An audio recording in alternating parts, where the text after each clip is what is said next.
नमः श्रीवर्धमानाय निर्धूतकलिलात्मने सालोकानां त्रिलोकानां यद्विद्यादर्पणायते श्रीमत्परमगम्भीर स्याद्वादामोघलाञ्छनं जियात्रैलोक्यनाथस्य शासनं जिनशासनम् पंच परमेष्टि भगवान की जय। नमोकार महामंत्र की जय। वर्तमान जिन शासन नायक श्री महावीर भगवान की जय। परम पूज्य आचार्य श्री शांति सागर जी महाराज की जय। परम पूज्य आचार्य गुरुवर प्रज्ञा श्रवण श्री देवनंदी जी महाराज की जय। श्रीमद् जैन धर्म की जय। परम पूज्य धर्म दिवाकर मुनि श्री अमोघ कीर्ति जी महाराज की जय। नमस्ते गुरुवर।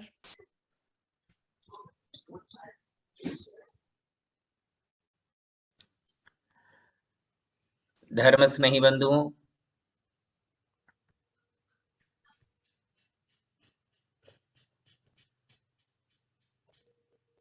जैन मुनियों की आहारचर्या नाम का विषय प्रारंभ किया गया है।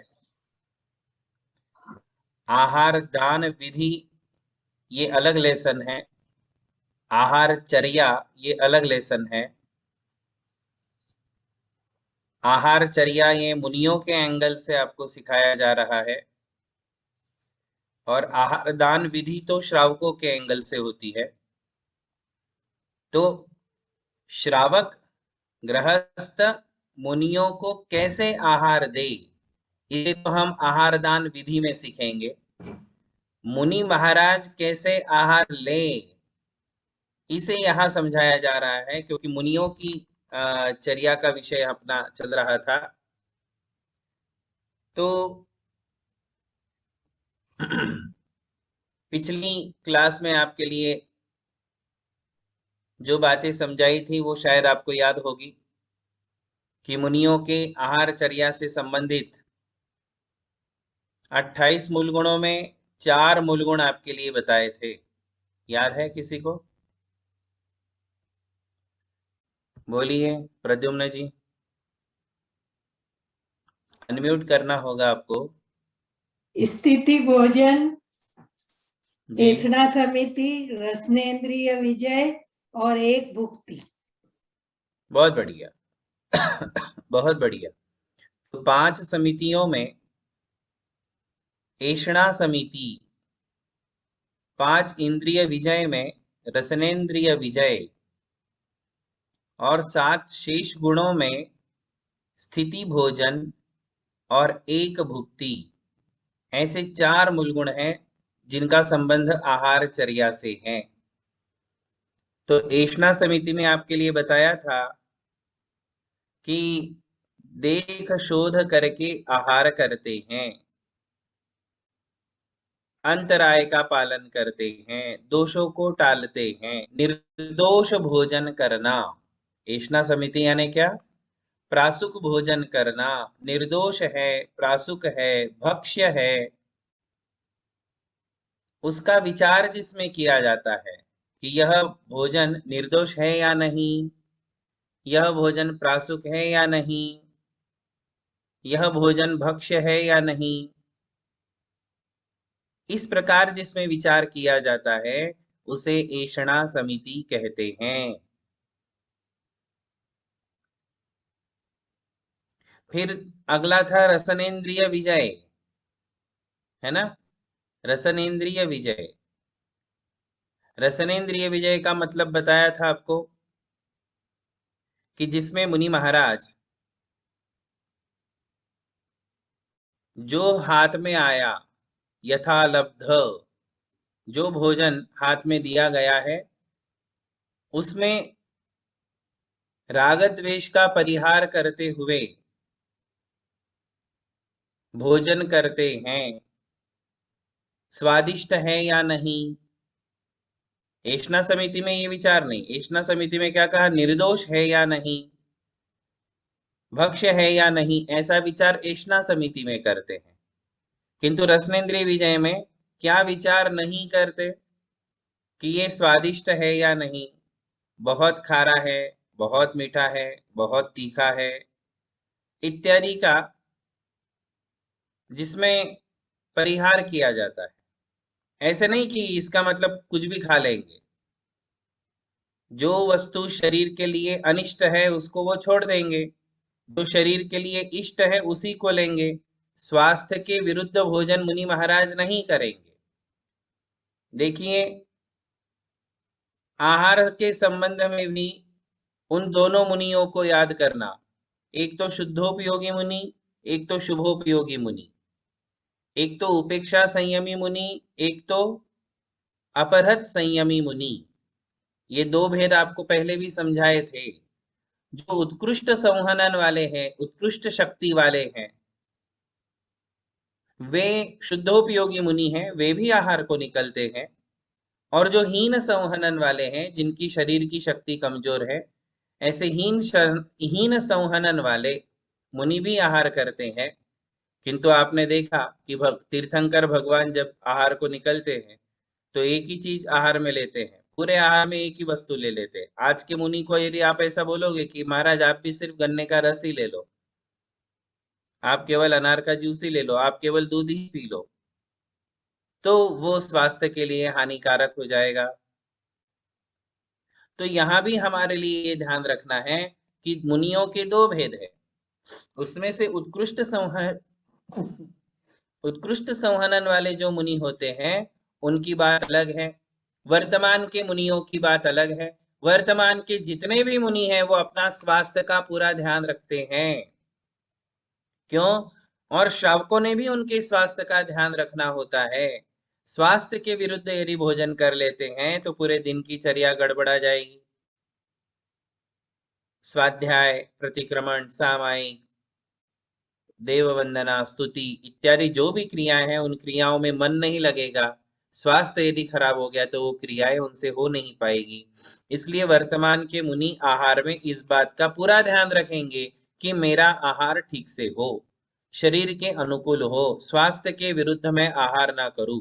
तो वो क्या कर सकते हैं कि भाई जो हाथ में आहार दिया जा रहा है उसको एक बार देख लेंगे कि ये मेरे लिए सही है या नहीं, तो हाथ की अंजुली बंद कर देंगे, नहीं लेंगे। जो स्वास्थ्य के अनुकूल होगा उसे ही बोलेंगे। इसका मतलब ये नहीं कि वे राग द्वेष कर रहे हैं या उनके रसनेन्द्रिय विजय नहीं है। उसका अर्थ सिर्फ इतना है कि वो शरीर के अनुकूल आहार को स्वीकार कर रहे हैं। तो रसनेन्द्रिय विजय इसे ही कहते हैं।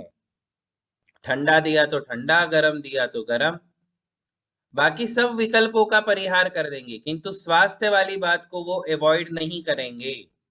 अवॉइड करने वाले उपेक्षा संयमी कहलाते हैं, जिनको शरीर के स्वास्थ्य की बिल्कुल कोई चिंता नहीं है, क्योंकि शरीर में इतनी शक्ति है बाहुबली भगवान जैसी कि उनके लिए उसका विचार ही नहीं करना पड़ता कि अनुकूल आहार है या प्रतिकूल आहार है। वो ऐसे मुनि चौथे काल में होते हैं। किंतु वर्तमान के जितने भी मुनि हैं वो सब प्रति समय अपने स्वास्थ्य का ध्यान रखते हैं, आहार में भी और आहार के अन्यत्र, आहार के अलावा भी, आहार के अलावा भी, है ना। ठंडी में, गर्मी में, बारिश में वो अपने स्वास्थ्य का ध्यान रखते हुए चर्या करते हैं। स्वास्थ्य को खराब नहीं होने देते, क्योंकि ये शरीर ही है जिसके माध्यम से वो अपनी सारी दिनचर्या करने वाले हैं। इसलिए शरीर का स्वस्थ होना आवश्यक है, सिर्फ हमारे लिए नहीं, आपके लिए भी शरीर का स्वस्थ होना आवश्यक है। यदि आपके शरीर की दशा खराब हो गई, आप बीमार पड़ गए, ये खाने पीने के निमित्त से, मतलब हम ही सिर्फ शरीर के अनुकूल आहार लेते हैं ऐसे नहीं, आप भी लेते हो। इस विषय में आप और हम समान हैं कि आपके लिए भी वही नियम है कि शरीर के अनुसार, शरीर के अनुकूल, स्वास्थ्य के अनुकूल आहार लो, भोजन करो। कितनी बार लेना, क्या लेना, कितना लेना, कौन सी चीज लेना, इन सब का बात ध्यान आपको भी रखना होता है। क्योंकि आपका शरीर खराब हो गया, बीमारी हो गई, 1-2-4 दिन के लिए बीमार पड़ गए, तो आपके भी तो सारे काम चौपट हो जाते हैं। घर का, दुकान का, व्यवसाय का, प्रोफेशन जो भी होता है, यदि शरीर स्वस्थ है तभी आप कर पाओगे कि नहीं। जो भी प्रोफेशन आपका है वो कब तक करोगे? जब तक शरीर स्वस्थ है। शरीर यदि खराब हो गया तो आप कर पाओगे क्या? नहीं कर पाओगे। इसलिए शरीर का ध्यान रखना तो आपको भी हो, आपको भी नियम है, और वही नियम हमारा है कि शरीर का ध्यान रखेंगे, शरीर का स्वास्थ्य खराब नहीं होने देंगे, नहीं तो हमारी तो जितनी भी चर्या है वो सब चर्या गड़बड़ा जाती है। इसलिए आहार चर्या में इस बात का विशेष रूप से ध्यान रखा जाता है, क्योंकि स्वास्थ्य भी यहीं से प्रवेश करता है और बीमारी भी यहीं से प्रवेश करती है, मुंह से, है ना। स्वास्थ्य भी भोजन से ही अंदर जाता है और बीमारी भी भोजन से ही अंदर जाती है। इसलिए बुद्धिमान व्यक्ति वो है जो केवल स्वाद का नहीं, स्वास्थ्य का भी ध्यान रखता है। स्वाद, स्वास्थ्य, दो में से किसका ध्यान रखता है? स्वास्थ्य का ध्यान रखता है। स्वाद के साथ साथ स्वास्थ्य का भी ध्यान रखना है आप सभी को। और मुनियों को स्वाद का बिल्कुल कम या नहीं जैसा, किंतु स्वास्थ्य का पूरा ध्यान रखना होता है, तो तदनुसार वे आहार ग्रहण करते हैं, है ना। ये एक बात जो है रसनेंद्रिय विजय में बताई थी। फिर स्थिति भोजन में बताया था कि जिसमें खड़े होकर के आहार लिया जाता है, दोनों हाथ की अंजुली में आहार लिया जाता है, इंडिपेंडेंट खड़े होना होता है, और घूमते फिरते आहार नहीं लेते, दोनों पैरों को स्थिर समान रख करके और फिर आहार लिया जाता है, वह स्थिति भोजन है। ये एक मूल गुण है। और एक भुक्ति, ये एक मूल गुण है जिसका आहार से संबंध है। एक भुक्ति में क्या कहा था कि दिन में एक ही बार आहार लेना, उसका समय बताया था। कौन बताएगा दिन में कब कितनी बार आहार लेना है?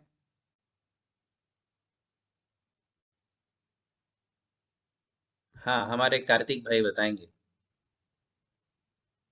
बोलो, अनम्यूट करो। હું તમને હેલ્પ કરીશ, आपका आवाज नहीं आ रहा है।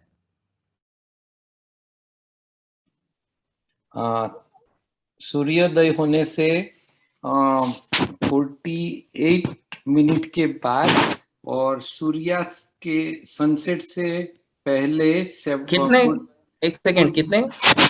48, 72, either 72 I believe. 72 हमने बताया था 3 घड़ी। तीन घड़ी शब्द याद है? 24 एक घड़ी 24 मिनट। तो वो सनसेट और सनराइज के, सनसेट से पहले और सनराइज के बाद, और दोपहर के वो सामयिक प्रतिक्रमण से पहले या उसके बाद। हाँ, दोपहर की सामयिक के पहले, उसको कहते हैं पौर्वाह्निक वेला, या सामयिक के बाद दोपहर, जिसे अपराह्निक कहते हैं, उसमें। और कितनी देर तक आहार कर सकते हैं, याद है? 24 2 to 4 मिनट्स का टाइम है लेंथ। कितना? 2 घंटा 24 मिनट टोटल मिनट। हाँ, इतनी हो गई, नहीं, वो टोटल मिनट इतनी है, 2 घंटा वो 72। अच्छा अच्छा अच्छा, चलो और एक जन को पूछते हैं ये क्वेश्चन। नीलेश भाई, आप तमें बोलो। नमोस्तु गुरुदेव। 2 hours 24 minutes। 2 hours 24, तो कार्तिक जी ने भी बराबर ही बोला था। हाँ, आपको क्या कहना है? सूर्योदय के बाद 72 मिनट्स और सूर्योदय के पहले 72 मिनट्स पहले। हाँ, सूर्योदय के बाद, सनराइज के 72 मिनट बाद और सनसेट के 72 मिनट पहले तक पहले, तो आहार करने की बेला है। कि कितने टाइम पीरियड के अंदर आप आहार कर सकते हो डे टाइम में, है ना। सबसे पहली बात तो डे टाइम दिन में ही करना है। दिन में उसमें भी फिर सनराइज और सनसेट के बीच में 72 मिनट छोड़ करके ही करना है। और उसमें भी सामयिक जो होती है दोपहर में, उसके या तो पहले, उसके या तो बाद में आहार करना है। और कितनी देर तक आहार करना है? 2 hours 24 minutes। बिल्कुल, 2 hours और 24 4 मिनट्स। यहाँ तक जो है हम आहार कर सकते हैं। नमस्ते महाराज। बिल्कुल नमस्ते सही, नमस्ते सभी ने नमस्ते बहुत ही महाराज। अच्छा आंसर दिया। तो इसे कहा था एक भुक्ति। क्या कहा था इसको? एक भुक्ति। एक भुक्ति का मतलब ये है, हम केवल एक ही बात जानते हैं कि एक बार आहार करना एक भुक्ति है, एक बार आहार करना है निश्चित, किंतु उसमें क्या क्या डिटेल्स है इससे भी हमने समझा था। तो और एक बार बता देते हैं कि 3-3 घड़ी छोड़ने को कहा था, है ना? 3-3 घड़ी, सनराइज के बाद 3 घड़ी। एक घड़ी का मतलब बताया था आपको कितना? 24 मिनट्स। और 3 घड़ी का मतलब बताया था 72 मिनट्स। तो सूर्योदय सनराइज के बाद 72 मिनट्स बाद, ठीक है ना, आहार करना है। इसका मतलब क्या हुआ? 72 मिनट में रसोई बन जाती है, यही मतलब हुआ ना। यदि महिला कुशल है, होशियार है, तो 72 मिनट में वो सारी रसोई बना करके रख देगी। तभी तो मुनि महाराज के लिए आहार को छोड़ा है कि भाई इसके बाद आप आहार के लिए चले जाओ, निकल जाओ, क्योंकि रेडी हो जाएगा। 72 मिनट में हो जाता है क्या? 72 मिनट में आप रेडी कर लोगे कृपा बेन? रसोई रेडी हो जाएगी? मोस्टली हो जाएगी ना। तो इसलिए 72 मिनट्स बाद छोड़ दिया कि आहार के लिए मुनि महाराज कभी भी आ सकते हैं और आपको रेडी रहना होगा। ये जो है आपके लिए बताया था। बंधुओं, मुनि महाराज आहार क्यों करते हैं, इसके लिए भी बड़ी सुंदर बात बताई है। कायो स्थित्यर्थम आहारम, कायो ज्ञानार्थ इष्यते, ज्ञानम कर्म विनाशाय, तन्नाशे परमम सुखम। ये बहुत सुंदर श्लोक आया है, एक श्लोक में सारी बात समझ में आ जाती है। तो आचार्य कहते हैं कि मुनि महाराज आहार क्यों करे, किस लिए करते हैं? तो कहते हैं कायो स्थित्यर्थम आहारो, काय स्थिति के लिए आहार करते हैं। काय यानी शरीर, काय स्थित्यर्थ, काय की स्थिति, शरीर की स्थिति को बनाए रखने के लिए, शरीर को टिकाने।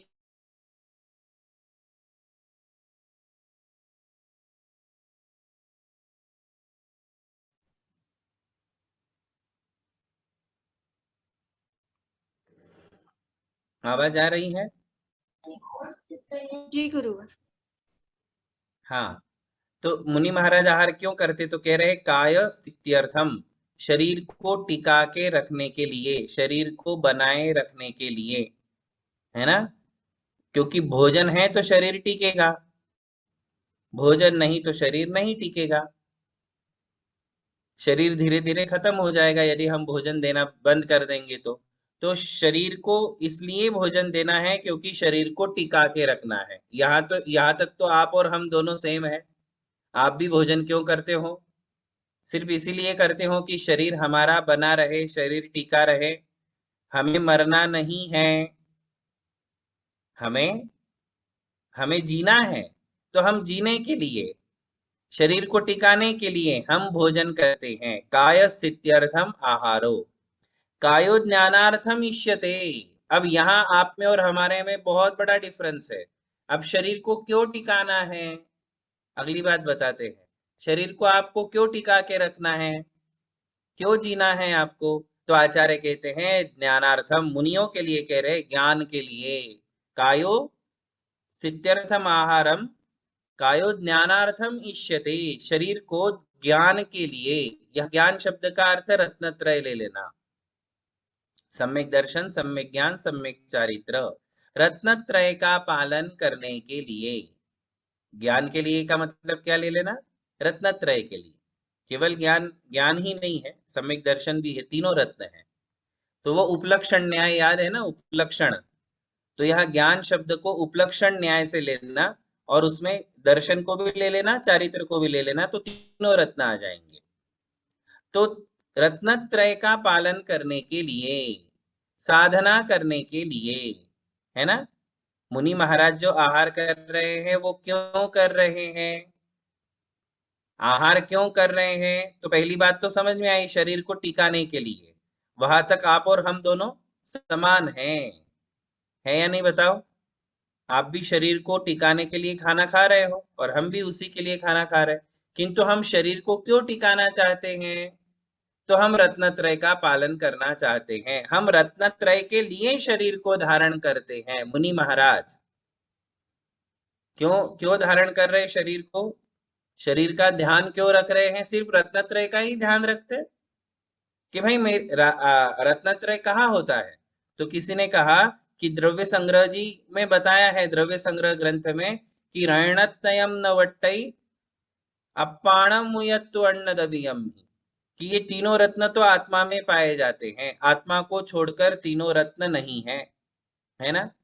आत्मा जिस दिन चली जाएगी उस दिन कोई शरीर, केवल शरीर से कोई रत्नत्रय पालेगा क्या? डेथ बॉडी रत्नत्रय पालन करेगी? बताओ। डेथ बॉडी में से, मतलब शरीर में से आत्मा चली गई तो उसे हम डेथ बॉडी कहते हैं। डेथ बॉडी साधना करती है क्या? डेथ बॉडी से साधना, आराधना, रत्नत्रय की पालना होती है क्या? नहीं। इसका मतलब रत्नत्रय किसके साथ है? आत्मा के साथ है। तो फिर शरीर का ध्यान क्यों रखे? बताओ। जब रत्नत्रय आत्मा के साथ ही है और आत्मा गया तो रत्नत्रय भी गई। जिस दिन आत्मा गई रत्नत्रय भी गया, ठीक है ना? तो फिर शरीर के साथ तो रत्नत्रय का संबंध ही नहीं हुआ, फिर शरीर का ध्यान क्यों रखें? बताएगा कोई?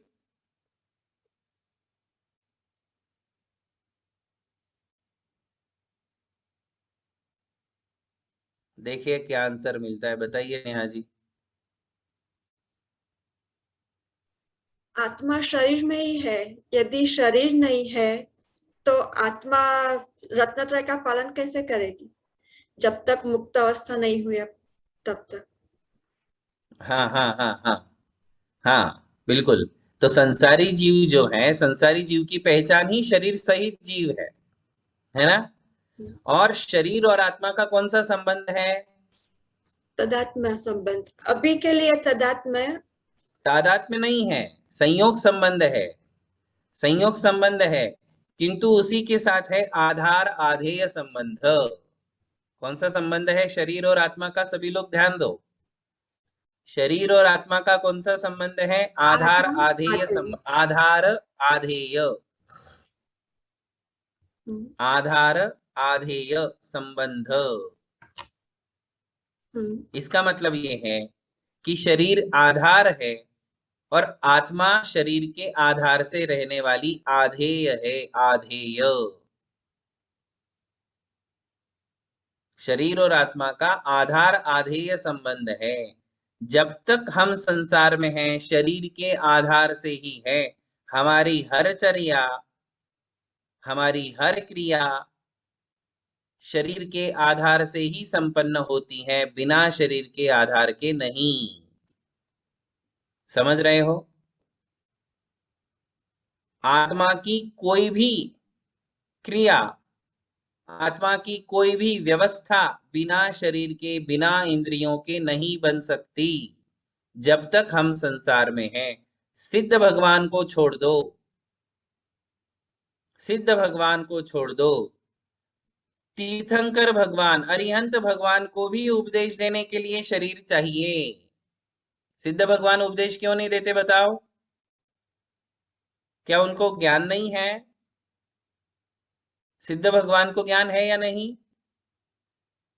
कितना ज्ञान है बताओ तो जरा, सिद्ध भगवान को कितना ज्ञान है? अरिहंतों से ज्यादा है या कम है? कौन बताएगा? अरिहंत और सिद्ध हमारे भगवान हैं। नमो अरिहंताणम नमो सिद्धाणम।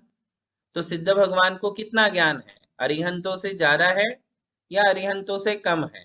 कौन बताएगा? बोलो पारुल बेन। नमोस्तु गुरुदेव। अरिहंत से ज्यादा ज्ञान होता है सिद्ध भगवान को, लेकिन सिद्ध भगवान के पास अरिहंत शरीर भगवान से ज्यादा ज्ञान होता है सिद्ध भगवान को। सिद्ध भगवान को ज्यादा है। अच्छा, प्रदीप भाई तमे बोलो।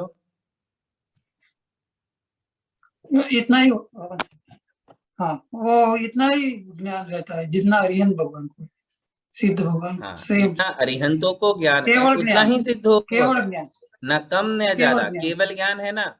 एक बार जो केवल ज्ञान अरिहंत अवस्था में होता है ना अरुल बहन, अरिहंत अवस्था में 13वें गुण स्थान में अरिहंत हो जाते हैं, तो वहां केवल ज्ञान उत्पन्न हुआ, तो वो जो केवल ज्ञान है अब वो स्थिर है, अब उसमें कोई हानि वृद्धि नहीं, न बढ़ेगा न घटेगा, ना इंक्रीज होगा ना डिक्रीज होगा वो ज्ञान। तो अरिहंत अवस्था में, सिद्ध अवस्था में समान ज्ञान होते हुए भी अरिहंत भगवान उपदेश देते हैं, सिद्ध भगवान उपदेश नहीं देते हैं। क्यों नहीं देते हैं? क्योंकि सिद्ध भगवान के पास उपदेश देने के लिए उपकरण नहीं है, साधन नहीं है। वो साधन है शरीर। कौन सा साधन? शरीर। शरीर नहीं है तो फिर उपदेश कैसे देंगे? बोलने के लिए शरीर ही तो साधन है ना। बिना शरीर के, बिना उपकरण के कैसे बोल सकते हैं? बोल ही नहीं सकते हैं। आई बात समझ में? तो मैंने कहा कि शरीर जो है वो आवश्यक है क्रिया करने के लिए, क्योंकि शरीर और आत्मा का आधार आधेय संबंध है। कौन सा संबंध? इसको अच्छे से समझो। आधार आधेय, जैसे टेबल के ऊपर पुस्तक रखी है तो टेबल है आधार और वो बुक है आधेय, बराबर। जैसे बगोनी में दूध है, बर्तन में दूध है, तो बर्तन हो गया, बगोनी हो गई आधार, दूध हो गया आधेय। जो जिसके आधार से रहता है उसे आधेय कहते हैं। आधेय। दूध को गर्म करना है, बिना बर्तन के गर्म करो, कर पाओगे? दूध को गर्म करने के लिए, दूध के मिल्क प्रोडक्ट्स निकालने के लिए, दूध में से घी निकालने के लिए आपको बर्तन चाहिए कि नहीं, उपकरण चाहिए कि नहीं? दूध में से घी निकाल पाओगे बिना उपकरण के? अच्छा ये बताओ, किसी भी स्थिति में दूध बिना आधार के रहेगा? रह सकता है? केवल दूध है, कुछ भी नहीं है, बर्तन नहीं है। ऐसा कभी हो सकता है कि दूध तो है बर्तन नहीं है? होएगा क्या कभी? नहीं। तो जैसे ये आधार आधेय है, वैसे ही सिद्ध भगवान को यदि अलग करो, मुक्त जीवों को, सिद्ध जीवों को, तो संसार में कोई भी आत्मा बिना शरीर के रह ही नहीं सकती है। बिना शरीर के आत्मा रह ही नहीं सकती है। केवल मृत्यु के बाद और नई पर्याय में जन्म लेने के पहले जो 3 या 4 समय बताए हैं, मैक्सिमम 3 समय बताए हैं, समय यानी सेकंड से बहुत कम समय, काल द्रव्य की छोटी सी पर्याय समय, उतने समय तक वो भी उसको एक जगह से दूसरी जगह जाकर के जन्म लेना है। जैसे कोई व्यक्ति मरा, उसको स्वर्ग में जाना है, तो स्वर्ग में जाने के लिए जो बीच का 2 या 3 समय है, वो समय उतना ही बिना शरीर के जीव होता है। उसके बिना शरीर के जीव नहीं हो सकता है। शरीर के बिना जीव नहीं हो सकता है। तो शरीर है आधार, हमारी संख्यात असंख्यात क्रियाओं का आधार केवल ये शरीर।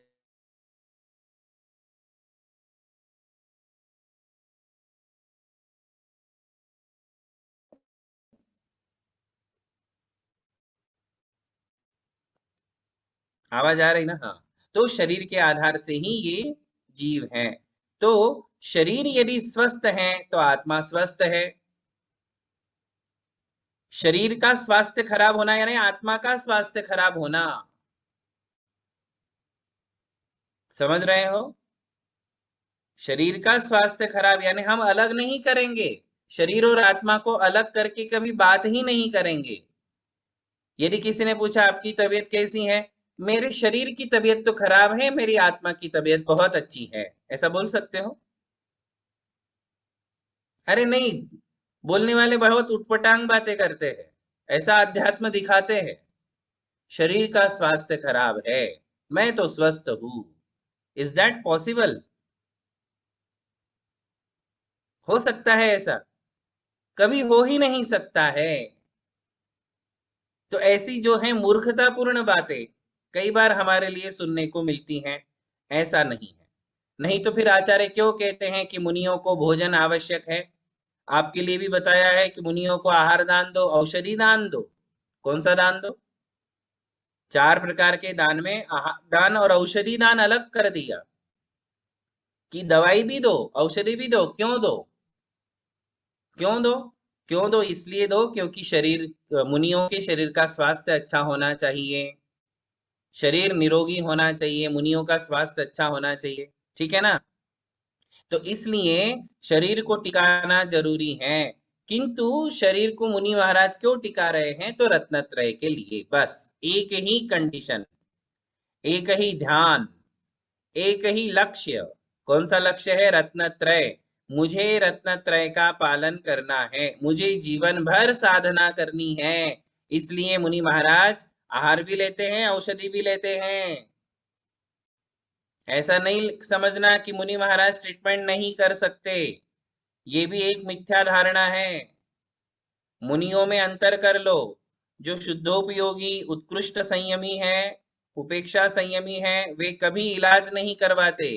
किंतु जो हीन संहनन वाले हैं वे हमेशा इलाज करा लेते हैं। जब भी शरीर का स्वास्थ्य खराब होता है तो वो इलाज करा लेते हैं। क्यों करा लेते हैं? क्योंकि शरीर स्वस्थ हुए बिना तो उनकी समाधि भी अच्छी नहीं हो सकती है। शरीर का स्वस्थ होना बहुत जरूरी है। इसलिए अधिकतम वो ये प्रयास करते हैं कि मुझे अलग से औषधि ना लेना पड़े, ऐसा आहार मैं लेता हूं, है ना? आहार ही ऐसे लूंगा शरीर के अनुकूल, प्रकृति के स्वास्थ्य के अनुकूल, कि मुझे वापस कोई शरीर अलग से दवाई नहीं लेनी पड़े। यदि मैं शरीर के प्रतिकूल आहार लूंगा, कल 2-4 दिन के लिए तबीयत खराब हो गई तो फिर मुझे दवाई लेनी पड़ेगी। तो दवाई क्यों लेनी पड़ी? क्योंकि मैंने ही बीमारी को आमंत्रण दिया, मैंने ही भोजन प्रकृति के विरुद्ध किया। इसलिए हाँ, वो बात अलग है कि असाता कर्म का तीव्र उदय है और छोटे से निमित्त को लेकर के बड़ी बीमारी हो गई पाप कर्म के उदय से, वो बात अलग है। किंतु रोज एवरीडे जो आहार करना है, उस एवरीडे आहार में वो वही आहार करते हैं जो आहार उनके स्वास्थ्य को बढ़ाने वाला है। ठीक है? तो क्यों आहार लेते हैं मैं इसलिए बता रहा हूं कि आहार लेते हैं शरीर को स्वस्थ रखने के लिए, टिकाने के लिए। शरीर को स्वस्थ रखते हैं, टिका के रखते हैं क्योंकि रत्नत्रय का पालन करना है। और रत्नत्रय का पालन क्यों करना है? ज्ञानम कर्म विनाशाय, क्योंकि उन्हें कर्मों की निर्जरा करनी है। और कर्मों की निर्जरा क्यों करनी है? तन्नाशे परमम सुखम, क्योंकि कर्मों का नाश किए बिना वो परम सुख, आत्मा का सुख, अरिहंत भगवान और सिद्ध भगवान का सुख प्राप्त नहीं कर सकते हैं। तो पूरी जो चेन जुड़ी हुई है वो सीधे अरिहंत सिद्ध अवस्था तक है ना? मुझे अरिहंत बनना है, मुझे सिद्ध बनना है, ऐसा लक्ष्य जो है मुनि महाराज का है कि मुझे परमात्मा अवस्था प्राप्त करनी है और उसी के लिए मैं आहार कर रहा हूं। देखो, जबकि परमात्मा बनने के लिए आहार छोड़ना पड़ता है, छोड़ना पड़ता है ना, भोजन छोड़ना पड़ता है ना। और यहाँ क्या कह रहे हैं कि भोजन करो, यदि तुम्हें परमात्मा बनना है तो भोजन करो। जब वैसी अवस्था आएगी कि शरीर एकदम बलवान होगा तब कहेंगे आहार छोड़ो, तुम्हें परमात्मा बनना है तो आहार छोड़ो। और हमारे लिए क्या कहेंगे शुभोपयोगी मुनियों के लिए? कि आहार ग्रहण करो। शुद्धोपयोगी मुनियों को कहेंगे कि आहार छोड़ दो। अनेकांत है ना जैन धर्म में, है ना अनेकांत? बताओ क्या कह रहे?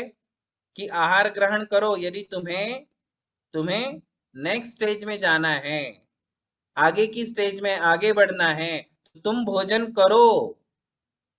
मूलाचार्य जी में एक गाथा है, कल्लम कल्लम पिवरम, रोज आहार करना श्रेष्ठ है। किंतु अनेक उपवास करके शरीर को यदि बिगाड़ दोगे तो ऐसे उपवास योग्य नहीं है। क्या कहा है? ऐसी तपस्या मुनियों के लिए इष्ट नहीं है जिससे वो अपने शरीर को बिगाड़ ले। शरीर जिससे बिगड़ जाए, तपस्या करनी है, नहीं करना ऐसा नहीं, तपस्या तो करना ही है, किंतु शरीर खराब हो जाए इतनी तपस्या नहीं करना है।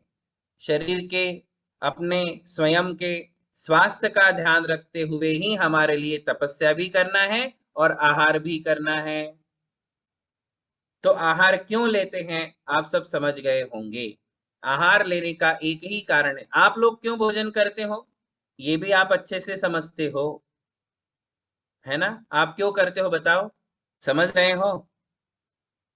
आप क्या उत्तर दोगे बताओ तो जरा। यदि आपको किसी ने क्वेश्चन पूछा कि आप भोजन क्यों करते हो,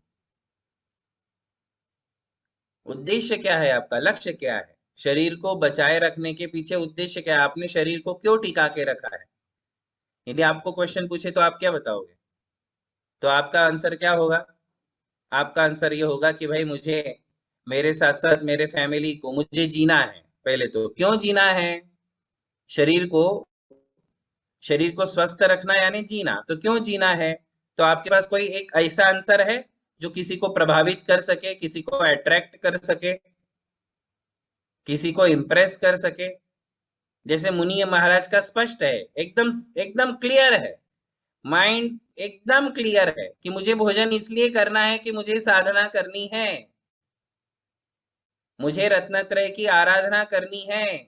जब तक शरीर आयु पूर्ण नहीं होती तब तक मैं दीक्षा का पालन करूंगा। तो बिल्कुल क्लियर है। आप क्या बताओगे कि हम क्यों भोजन करते हैं? हाँ बताइए पूनम जी। स्वास्थ्य को अच्छे रखते हुए और फैमिली का ध्यान रखते हुए धर्म मार्ग में आगे बढ़ने के लिए। हाँ ये आंसर आएगा ना, वो धर्म मार्ग में बढ़ने के लिए। ये अच्छी बात आपने जोड़ दी, वरना ये बात जुड़ती नहीं है जल्दी। नमस्ते। वरना आप ये कह सकते हो कि मुनि महाराज साधना करने के लिए, नहीं अच्छा आंसर दिया, साधना करने के लिए मुनि महाराज आहार करते हैं और हम उनकी सेवा करने के लिए आहार करते हैं, ऐसा बोलो। क्या बोल सकते हैं आप? मुनि महाराज साधना के लिए आहार लेते हैं, आहार करते हैं, और हम उनकी सेवा करने के लिए आहार करते हैं कि यदि हमारा शरीर स्वस्थ है तो हम मुनियों की सेवा कर पाएंगे। गृहस्थ हो तो आपको अपनी फैमिली तो रखना ही है, तो फैमिली का मतलब मुझे मेरी फैमिली को लेकर चलना है, फैमिली को आगे बढ़ाना है, बच्चों का ध्यान रखना है। ये सब बातें मत बोलिए, क्यों? क्योंकि वो तो इंक्लूडेड है, वो तो अलग होने वाली नहीं है, गृहस्थ अवस्था से जुड़ी हुई है ना? ये बातें तो गृहस्थ अवस्था से जुड़ी ही है, इसको आपको कोई मना नहीं करने वाला कि तुम्हें फैमिली को अरेंज मतलब संभालना है, इसको कोई मना नहीं करेगा। आप उसमें ये कह सकते हो कि हम इसलिए भोजन करते हैं, इसलिए सिर्फ फैमिली के लिए नहीं, हम देव शास्त्र गुरु के लिए भी जीना चाहते हैं, धर्म के लिए भी जीना चाहते हैं, है कि नहीं? ऐसे यदि बोलना नहीं है, आंसर नहीं देना है, ऐसा फील करना है। क्या करना है? ऐसा फील करना है कि मुझे सिर्फ मेरी फैमिली के लिए ये जीवन नहीं मिला है, मुझे सिर्फ फैमिली के लिए नहीं जीना है, मुझे समाज के लिए, देवशास्त्र गुरु के लिए, धर्म के लिए, अपनी संस्कृति के लिए, इन सब के लिए मुझे जीना है। जो ये बात लेकर के चलता है तो समझ लो वो गृहस्थ भी अपनी आत्मा के लिए जी रहा है। सिर्फ विषय भोगों के लिए जीने वाले, केवल विषय भोगों के लिए, केवल परिवार के लिए जीने वालों ने कोई बहुत बड़ा काम नहीं किया, वो तो संसार में सभी करते हैं। किंतु जो अपने धर्म के लिए, देवशास्त्र गुरु के लिए, सेवा के लिए, समाज के लिए, इसके लिए भी जो लोग जीते हैं, समझ लो कि वो एक प्रकार से अपनी आत्मा के लिए जी रहे हैं, वो अपना भला कर रहे हैं। ठीक है ना? तो इस प्रकार जो है यहाँ आज उद्देश्य वाली बात कही कि क्यों हम लोग भोजन करते हैं, मुनि महाराज क्यों करते हैं, श्रावक क्यों करते हैं, क्यों करना चाहिए। अब आगे का विषय अगली बार लेंगे। बोलिए महावीर भगवान की जय। परम पूज्य धर्म दिवाकर भव्य प्रबोध मार्तंड मुनिश्री अमोघ कीर्ति जी महाराज की जय। युगल मुनि महाराज की जय। नमोस्तु महर्षि, नमोस्तु महर्षि, नमोस्तु महर्षि। आशीर्वाद है।